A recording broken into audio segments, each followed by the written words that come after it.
everyone, and welcome to another episode of Climate Ready. I'm Ingrid Timbo, and I'm joined today, as always, by my co-host, Alex Moroner. We hope that you are all staying safe and healthy during the ongoing COVID-19 crisis. We've taken a bit of a break from recording and producing new episodes, but we're back with another conversation recorded earlier this year with psychotherapist and social worker Andrew Bryant on the topic of climate grief. And man, I have to say, as this year has gone on, this conversation has only become more relevant. We're recording this introduction as much of the western United States is facing an unprecedented fire season. The air outside my home here in Portland, Oregon has been hazardous to breathe for well over a week now. And while the massive wildfires cannot be attributed to any single cause, we know that climate change is certainly playing a role in these new wildfire regimes. I'm really glad that we're getting this episode out there because, as Ingrid notes, our discussion with Andrew touched on the importance of mental health in dealing with difficult phenomena like climate change or even global pandemics. The psychological aspects of the climate crisis have yet to be studied in depth, but it's great to know that there are professionals out there who are highlighting this critical topic. I really hope that this message resonates with you and it's useful as you navigate this extremely unusual year. Well, with that set up, let's jump right into our discussion with Andrew Bryant, founder of the Climate and Mind community. Stick around after the main interview for another installment of Climate of Hope in partnership with our friends at the World Youth Parliament for Water, this time featuring Lynn Porta of the North American Youth Parliament for Water. Enjoy!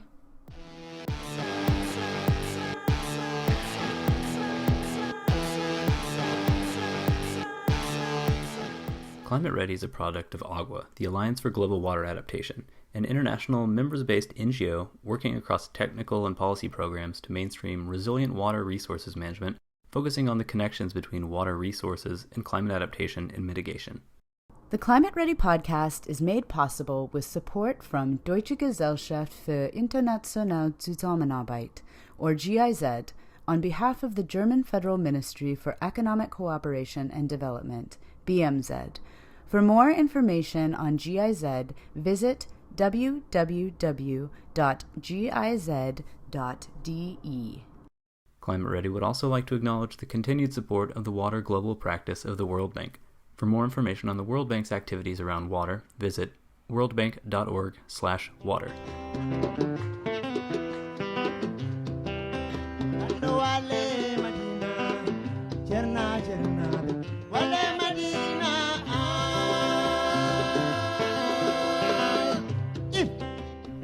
Today on Climate Ready, we have an amazing guest joining us for a timely conversation during the ongoing COVID-19 pandemic.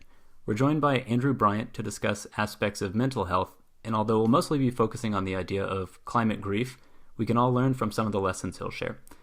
Andrew is a clinical social worker and psychotherapist in Seattle, Washington in the USA, where he works as a therapist at North Seattle Therapy and Counseling. More recently, Andrew also became the creator of Climate and Mind, which is an online resource center dedicated to help people cope with climate change and other ecological crises. Andrew, thanks so much for joining us today. Thanks for inviting me. It's great to be here. So, Andrew, for our listeners who might not be as familiar with you or your work, could you just start off by giving a bit of a background about yourself? How long have you been a social worker, psychotherapist? And then kind of more specifically to our topic today, do you recall when you first noticed that climate change was becoming kind of a recurring concern, both among maybe your clients or just in society more generally? Well, I've been a social worker and therapist for about 10 years, if you count my graduate school experiences. I studied in New York City before I moved back to Seattle to open up this practice that I've been running. And I would say the first time the issue of climate change and mental health came up in my practice was probably a number of years ago, involving someone who was just experiencing a lot of anxiety about the future, reading the news. And this is actually before it became more and more obvious and more discussed in the media that we were kind of on the brink of experiencing climate change impacts soon. But he was discussing with his wife whether they should have another child. And his wife said, no, we should just have another child. We want our kid to have a sibling, and it's going to be okay. She believed in climate change and all that, but she just wanted to go ahead. And he just felt an immense amount of anxiety and kind of anticipated grief about the future that kid was gonna experience. That was a number of years ago, and since then, every couple months, especially since I've started this Climate in Mind project, it's more often, like every month or a couple times a month, I get reached out to by people locally in Seattle looking for therapy to help them deal with these kinds of issues. Or I've been, getting more and more contacts from places outside of Seattle, outside of Washington State, outside of the United States, people who come across my website and are looking for suggestions of what they call climate therapists, which isn't an actual designation as far as I know, but it's the idea of someone who they can talk to about climate grief, climate anxiety, climate depression, and someone who will understand where they're coming from. So the more experience I had of talking to people dealing with these issues in my practice, the more I began to realize this is something important and new that needs to be looked at in my field. Have you found so far that concern around climate change is more often sparked by a specific event, such as like a hurricane or a flood, or is it often more diffuse than that? I would say it comes in both flavors. There's people who have been reading the news over the years and just seeing worse and worse predictions and more scary images and manifestations of the ecological crisis. In those cases, their anxiety has been kind of mounting sometimes over the decades. For other people, the 2018 IPCC report that came out, I guess that's been a year and a half now, that was kind of a stimulus for people to say, oh, before I was thinking this was going to be something maybe in my grandkids' experience if it doesn't get solved. That report was kind of a wake-up call to say this might be something I experience in my lifetime sooner rather than later, and I'm going to have to think about the consequences of that. Locally here in Seattle, or I guess I should say in Washington or the Pacific Northwest of the U.S., we had 2 seasons of smoke from wildfires. It was, I guess, 2017 and 2018, where in the summer there was just a smoky haze throughout the region. And that was a very direct wake-up call. And I would say that for myself, too. It was the first time I kind of felt experientially what it would be like to be in a situation where my environment wasn't safe. Just a glimmer of what other people around the world have already been experiencing, who are more on the front lines. But that was an emotional wake up and a personal wake up call for me, and I think a lot of other people in the area. Definitely. I was looking at your website and I started to think about people react very differently, obviously, to these sorts of threats or crises. And I think my mind immediately went to the standard, Kubler-Ross definition, 5 stages of grief. And for our listeners, that was developed by a famous psychiatrist, I think in the late 60s, about the 5 stages of grief: denial, anger, bargaining, depression, and acceptance. And I know on your website, you have worked with these, but also kind of adapted them to fit more kind of this climate grief model that you're talking about. Can you tell us a bit more about these different reactions and how you've adapted that standard approach to grief? Sure. Well, I always have to kind of say in the beginning of talking about Kubler-Ross stages is that they're kind of controversial, even though they're the most well-known. Originally, the idea was developed for very different circumstances from climate change, people at end of life, with chronic illnesses and that sort of thing, kind of adjusting or grieving their own loss of life or approaching death. So climate change is obviously really different from that. There's kind of an ongoing process that doesn't have a clear endpoint and a continued exposure to stressors and new things to grieve about and new things to be scared of in the future. So it's really different from that. And also the linear model of one stage and the second stage and the third stage, and the sort of a process of going from one to the first to the last has also been criticized. And I don't tend to think of it that way either. The way I've looked at it is just these are 5 different ways that ecological grief and climate grief can manifest. And it's highlighting the emotional level of how these impact us and the different ways we have for coping with something that's very scary or very sad. And I should probably define those a little bit. Climate grief is a form of ecological grief, which has been a term that's been used for a couple of decades. And it is basically the grief felt about anticipated loss or experienced loss of our natural system, ecological system, and or grief about how those changes are going to impact us in terms of our way of life, our culture, our expectations for the future. So grief is about loss or anticipated loss. And we're seeing that as we look at climate change in all kinds of different ways. And we all have all kinds of different coping skills for dealing with those losses. And the Kubler-Ross stages is one way of breaking those down into 5 different categories. The way that you're talking about it is that these aren't necessarily linear stages, quote unquote, or it's not that everyone will experience all of them either. Yeah, exactly. I don't see a kind of clear pattern of people's progression. In fact, the last stage is acceptance, but most things in life we don't just come to a place of acceptance and then stay there forever or indefinitely. New news, new life stages or circumstances, new reports and scary events can throw us back into the earlier, I don't want to say earlier stages, but other stages like denial or anger or bargaining. So it's not a linear model by any means. People are complicated and we go through lots of different stages in life. So it makes sense that we don't work so simply.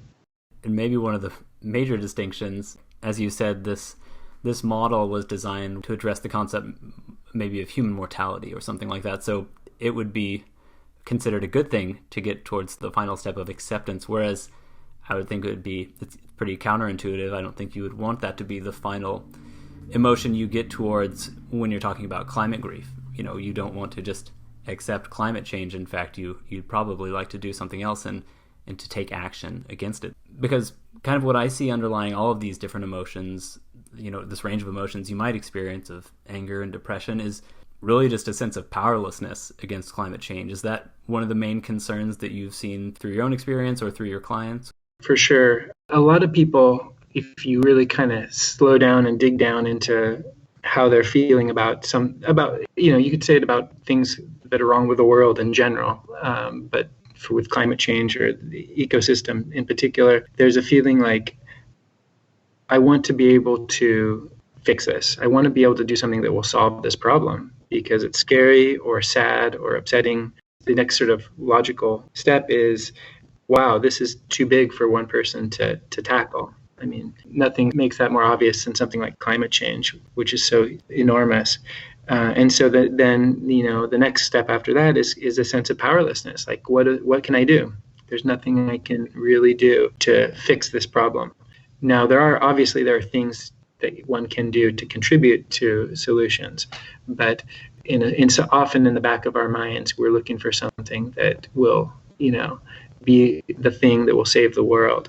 And when that's not there, we can fall into different not so healthy responses like depression or helplessness or denial, ignoring the situation and just saying, what can I do? It's nothing I can have control over. One thing I wanted to just say about acceptance is I think you're right that there's a different type of acceptance that can come about around climate change compared to, say, something that's actually inevitable like death. But there is a kind of form of acceptance that is more about accepting the reality of the situation as we're facing it in the present moment and coming to some kind of clarity about that without shutting down and quitting. So in that sense, acceptance is really important because it means accepting the situation for what it is, including my own or one's own role in that, either as a consumer or a human being or one's role in your ability to take action. Sometimes people call it radical acceptance. And also acceptance that kind of we have to go on living our lives. And so how do I come to terms with the fact that I have to go on living my life and not always be thinking about this? And I need to take care of myself and take care of my physical health and mental health and relationships and not completely abandon my concern for the natural world and for people on the earth. I know that these are all feelings, all of these different stages. I've been on this continuum for a long time myself and going back and forth. And, for me personally, through the work that Alex and I do, that's my quote unquote way of dealing with that sense of powerlessness. But you had mentioned, I'm just trying to think for our listeners, thinking of different opportunities or options for them in terms of addressing this feeling that there's not much that we can do about it. Yeah, well, I can talk about how I try my best to help other people work through that, go from shock or fear or whatever initial stage to some sort of action. I have a sort of a pretty simple framework that I try to come back to in my therapy and in my thinking about climate change and mental health. And it's basically the idea that there's sort of 4 steps that you can go through. These are different from stages that we were talking about before, but 4 steps. And it's important to go sort of pay attention to all of them in balance instead of focusing on one or the other alone. So the first step is called feel, which basically means feel how you're feeling. And it's really about checking in with yourself and acknowledging and allowing for what you're feeling about the situation. And that could be grief or anxiety or sadness or hope or probably some complicated combination of those and other feelings. Guilt is a common one. So the first step is kind of like not skipping over your feelings, because usually what happens if we skip over our feelings and jump into action is that we either find something that's not in alignment with where we're at, or we're taking action in out of some sort of urgency that will not quite work out for us in the long run. We might burn out, or we might get discouraged, or we won't have worked through the feelings that we had to begin underlying that action.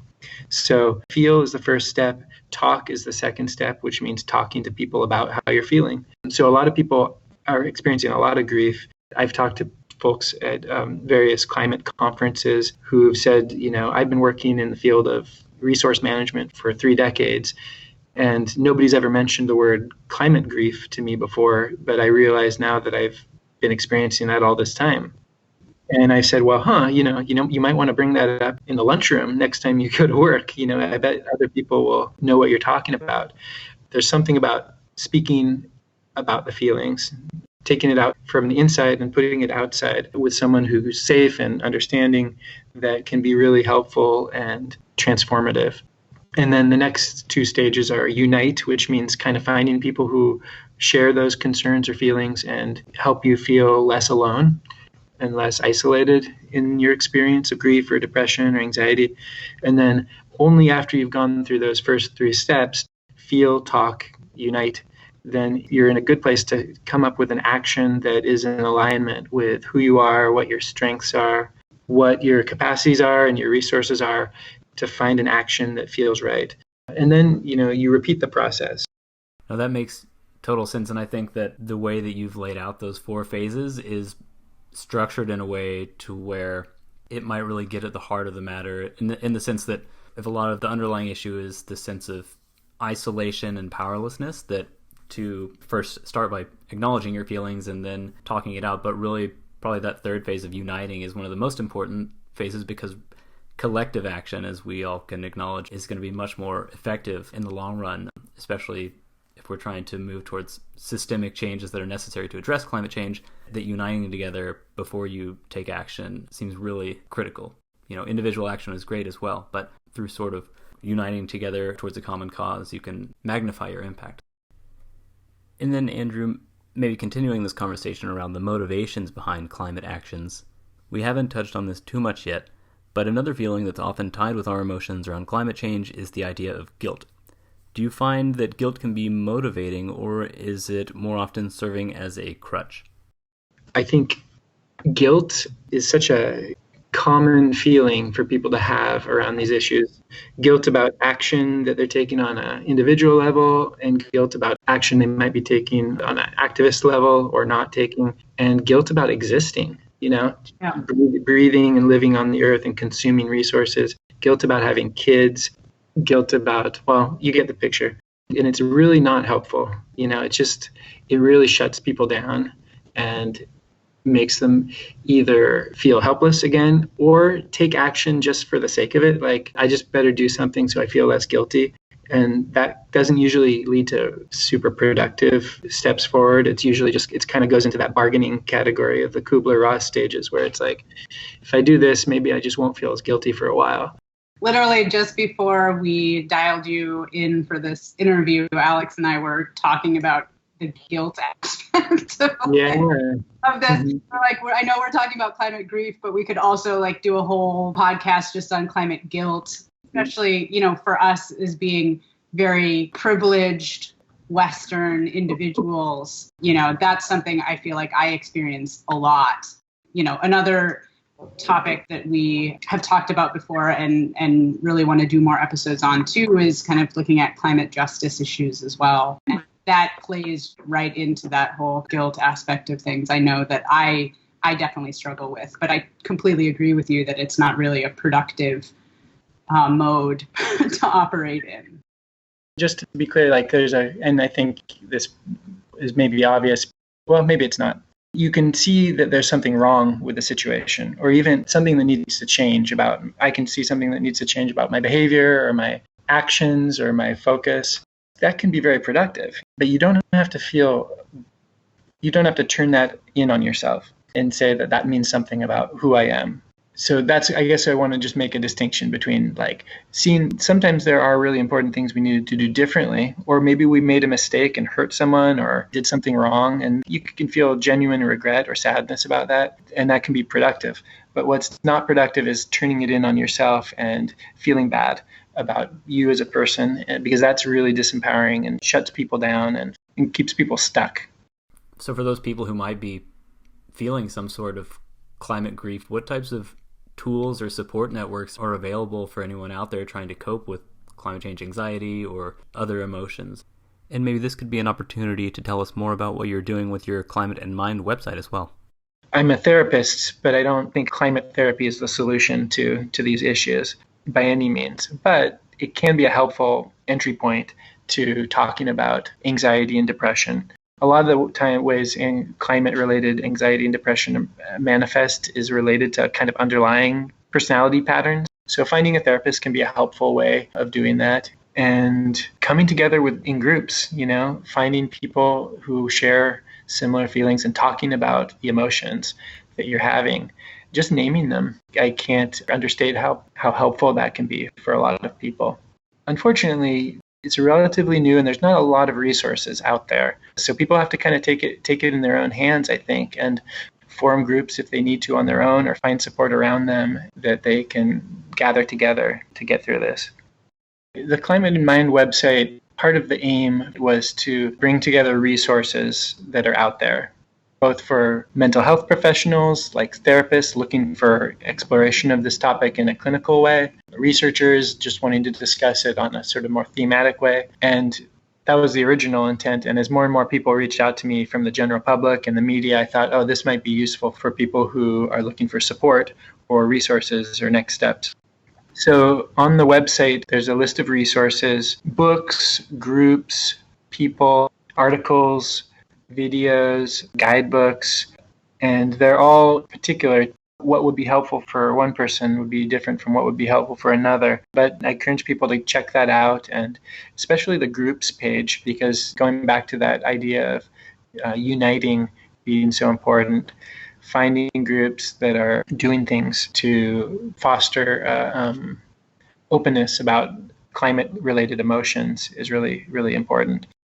So before we wrap up, I was interested if you have any thoughts on, I know there's been a big push over the last year or two around kind of the language that we use when we talk about climate change. And there's been this big emphasis on changing it from climate change to climate crisis or the global climate emergency and these sorts of things, because people were thinking, climate change just doesn't sound like anything. And so we need to give it the weight that it deserves so that people actually wake up and pay attention. But I'm wondering then, from a mental health perspective, if you've seen what impact that has had maybe on people's own well-being and mental health and able to kind of process these things, or if you have thoughts on kind of the language around climate change.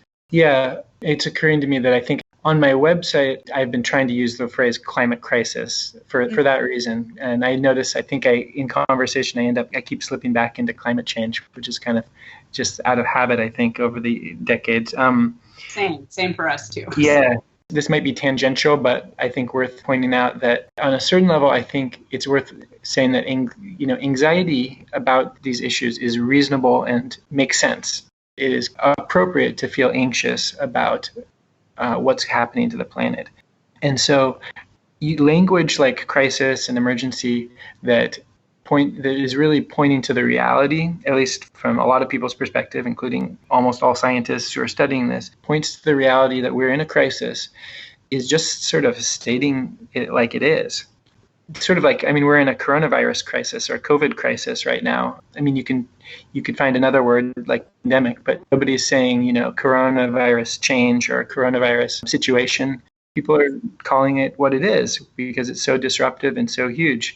So I'm not against using language that promotes appropriate anxiety. Anxiety is a healthy emotion. It's what probably kept us alive for hundreds of thousands of years. And grief is also an appropriate emotion. Sadness about reality of loss.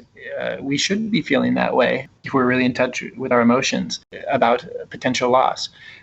So I'm okay with stronger language that might name the situation for what it is.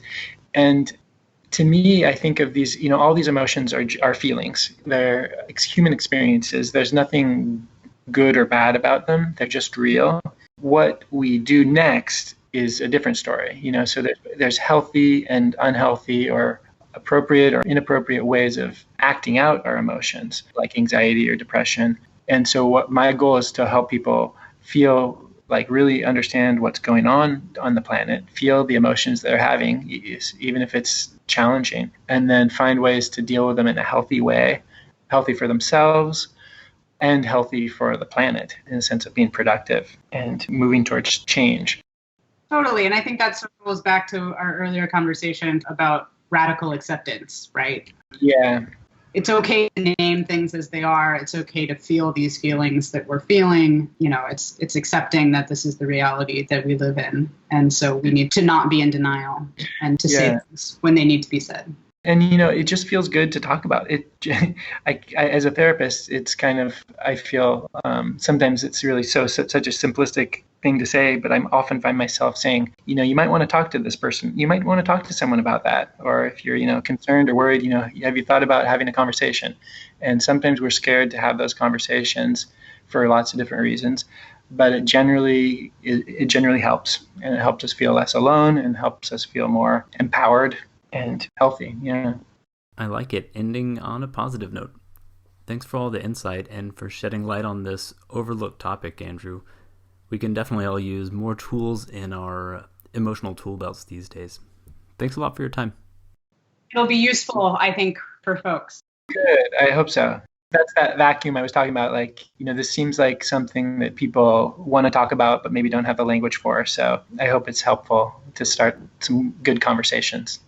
Thanks a lot, you guys. Good talking with you. All right. Take care. Bye.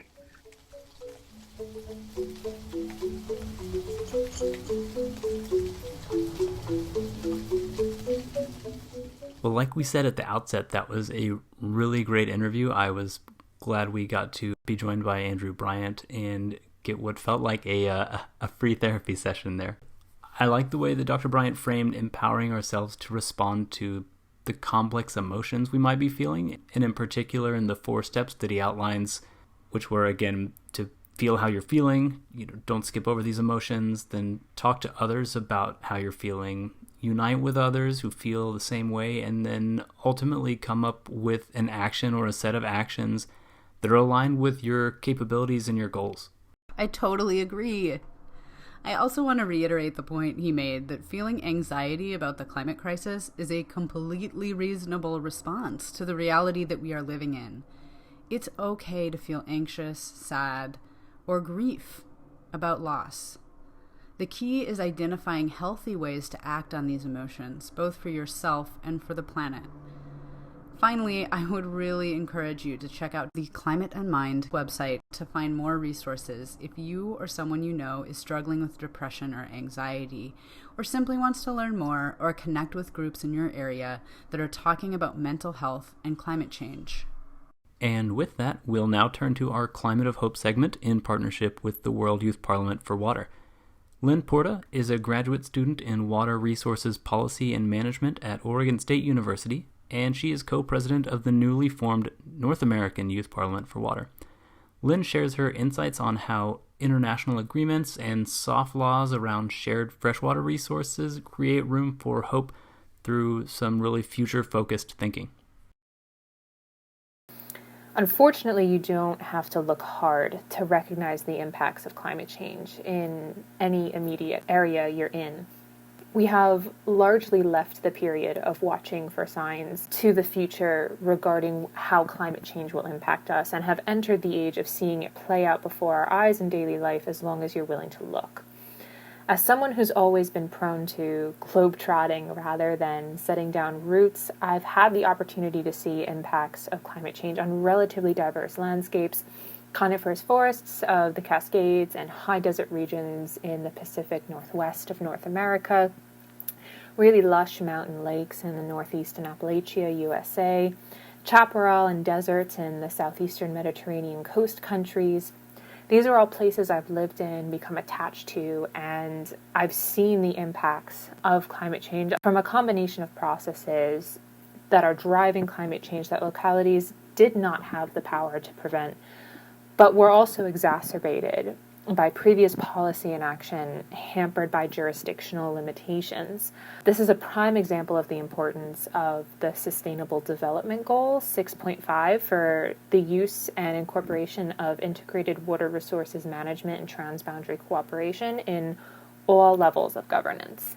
My work at the intersection of global governance and water resources and adaptability in water resources management at the transboundary level speaks to a new area of preparedness in soft law and international agreements regarding shared freshwater resources.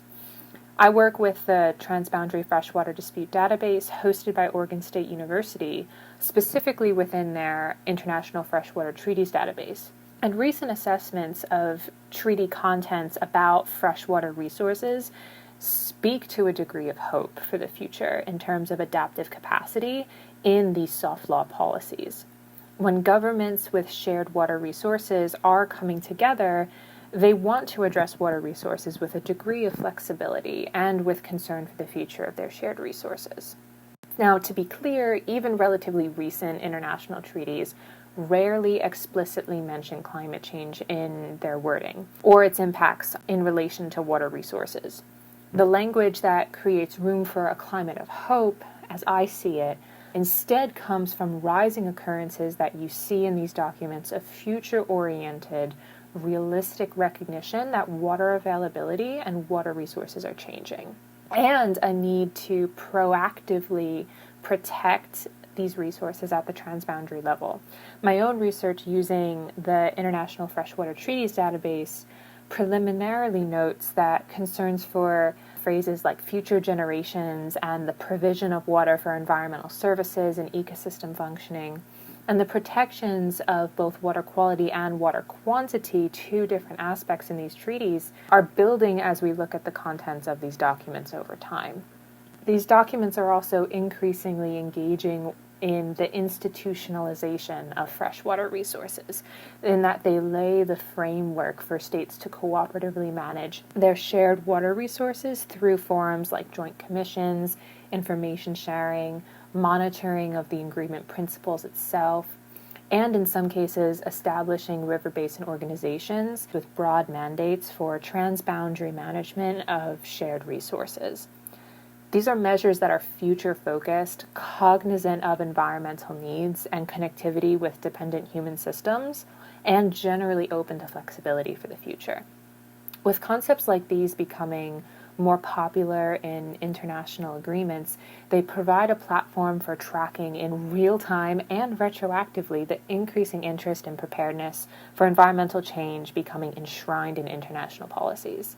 The global community can look to these increasing provisions also as platforms for working towards SDG 6.5, as transboundary cooperation over the management of freshwater resources looks increasingly towards this intergenerational scale of perspective and awareness of the need to prepare for a present and future defined by change in the climate and in its effects on water resources.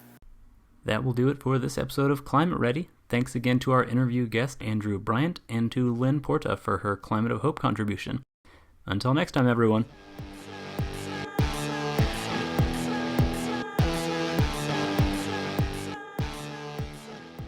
The Climate Ready podcast is produced by John Matthews of the Alliance for Global Water Adaptation. It is directed and edited by Alex Moroner and Ingrid Timbo.